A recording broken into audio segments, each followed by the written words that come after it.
Okay, this time, no messing around, no jokes. On this episode of Super Seicento, we're doing an engine swap on that.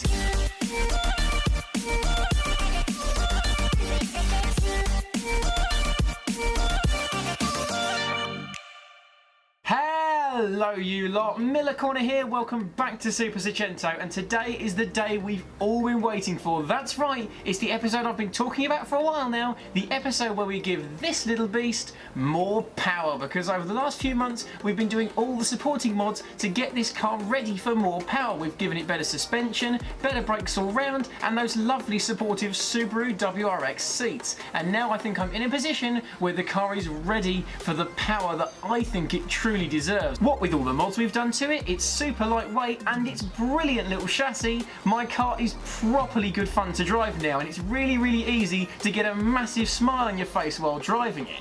With one exception, that is. The aged 1108cc engine under the bonnet is nowhere near powerful enough to truly make the most of how much fun this car can be to drive. Well, today we are finally going to fix that. We are finally going to give the Super Seicento the power it's been crying out for since it was brand new. With that said, to the workshop. The 1108cc engine that came in the Super Seicento has served well over its 130,000 mile life. But now that I've got better suspension, brakes and supportive seats in the car, it really highlights the lack of power. So after all this time, the aged and underpowered lump is getting swapped out. First though, and with the help of my dad's mate Brian, we remove the fluids, wiring, engine mountings and everything else connecting the engine to the car, and the three of us then lower it out with the gearbox, freeing my car from this reliable but near gutless engine, to be replaced by this. This is the bottom end of a Fiat Punto 1242cc 8-valve engine, essentially a larger version of my 1100. This one's been recently rebuilt, and not only will it work with my head and should fit straight in, but it gives a nice bump in usable power and torque. Before the two halves can meet though, we need to strip the old engine down. I begin by unbolting the gearbox and then unbolting and removing the crusty old exhaust manifold.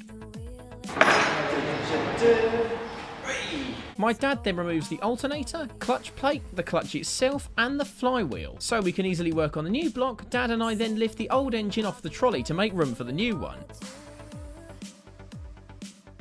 Next I use brake cleaner to give the dusty and oily gearbox the damn good clean it so badly needed, and then Brian gets his favourite thing in the world to lubricate the arm in the gearbox. All the important copper grease. All the important copper grease on there. The flywheel is then bolted to the new engine block, and using a clutch alignment tool, the clutch and pressure plate are bolted correctly in place over the flywheel. It's important to make sure that these bolts are tight. If they come out, changing gear could be difficult or near impossible if it really goes wrong.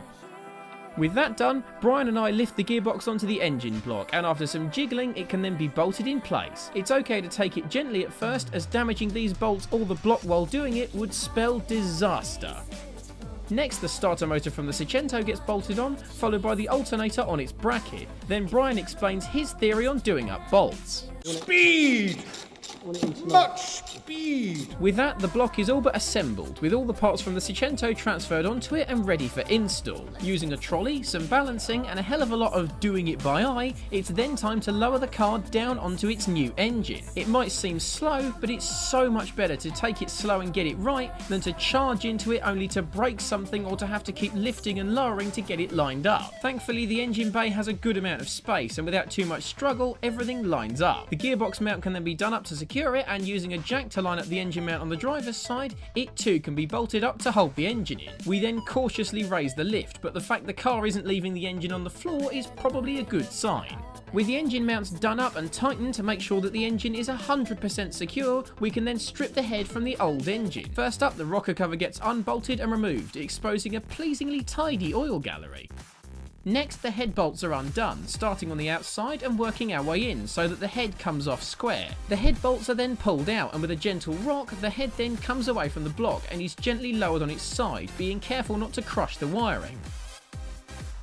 After a clean and tidy up, the head can then be lifted over to the car and onto the new block. It takes a lot of careful precision to line the head up not only with the new head gasket, but the small dowel on the block for it to notch onto. Once the head's in place, we then have to insert brand new head bolts. With all the bolts gently inserted into the holes and through the head gasket, they then have to be precisely torqued up in a specific order. Irritatingly, my GoPro didn't capture this, but I'll leave on screen the order the bolts need to be torqued up in and the torque degrees to use for all 3 stages. It takes some strength and concentration, but eventually they're done, which means I can bolt up the rocker cover, being careful not to damage the fragile alloy.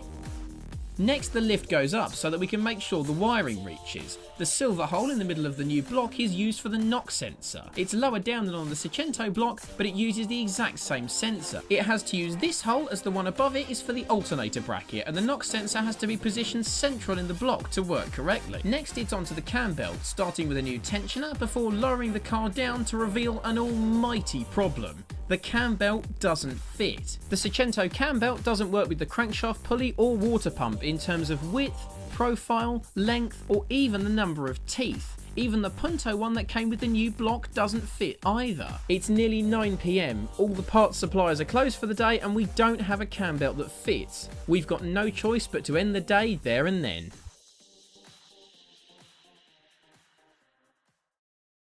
Day 2, which is actually day 3, because I couldn't come into the workshop yesterday because I was at work, but my dad, who's an absolute legend, could and did, and we think we've got everything sorted. Turns out the reason why the cam belt didn't work is because the crankshaft pulley and the camshaft pulley weren't lining up. They were different profiles, different widths, and the Seicento and Punto single point cam belts weren't lining up. Turns out we had to mix and match a little bit. My crankshaft pulley off of the Seicento engine had to go on, and then we had to get a different cam belt off of a later Punto with a 1242 multi-point injected engine. Combine that with a Seicento water pump and a Seicento pulley, and I think we might be at a stage where the engine can run. But my dad did far more than just the camshaft bit. He also changed the water feed pipe because the Punto one came out at completely the wrong angle, so my one from the Seicento engine is on there. The wiring's been done for the starter motor and the alternator, and as you can see, the airbox is on as well. The engine is hopefully now in a position where it might well be able to start. We haven't got the exhaust sorted yet, so it's probably going to be incredibly loud, but it looks like everything that's involved with the engine swap, including switching the head over, the cam belt assembly, the water feed pipe, all the wiring, which I should mention plugs straight into all the Seicento looms since we use the Seicento head, everything else is now ready to go. So without further ado, we're going to try and start it. This is going to be hopefully epic. With a sense of trepidation, I grab the keys and attempt to start the new engine for the first time. Okay, then here we go. This is what everything's been building up to. We're going to start it. Crank it over, let the fuel pump go live. Neutral. We're good. Ready?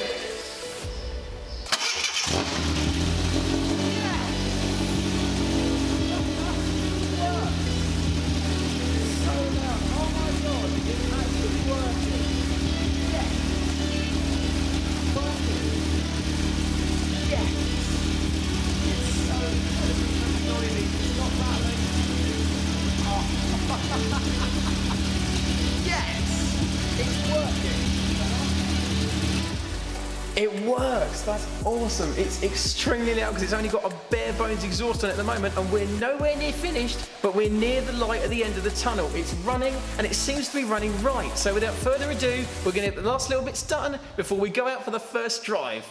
It's going to be so good. Our first job of the day is the exhaust. I've got hold of this awesome 4:2:1 stainless exhaust manifold, which will look and sound epic and should improve performance. But with my new performance rear section not here yet, we have to somehow make together the new manifold and the old exhaust to route it around this incredibly twisty floor pan, as well as clear the anti-roll bar. Not easy. This pipe incorporates a brand new performance high flow cat, and it's been really nicely made, so I've decided it has to go on. It matches the diameter of the new manifold, but not the existing mid and rear sections. What follows is around 2 hours of lining up, test fitting, working out spacing, sawing, angle grinding, and using this awesome exhaust expander tool. It works by fitting inside a pipe at its original diameter before the handle at the top is cranked by either a ratchet or an air gun. This gradually twists out metal splines at the base, which slowly but surely expand the neck of the pipe to increase its diameter. It takes some time, but it's really effective, and that, combined with hose clamps, man maths, and a small amount of swearing, means that eventually we have a custom temporary exhaust comprising of the stainless manifold, high flow cat pipe, and the stock mid and rear section, all whilst fitting perfectly into the complex floor pan and safely clearing the anti-roll bar. Success! We then lower the car down and test the exhaust, pleased with the extra tone but the inoffensive volume. Then we're on the final stretch. The protective cam cover goes on, and then it's on to ignition.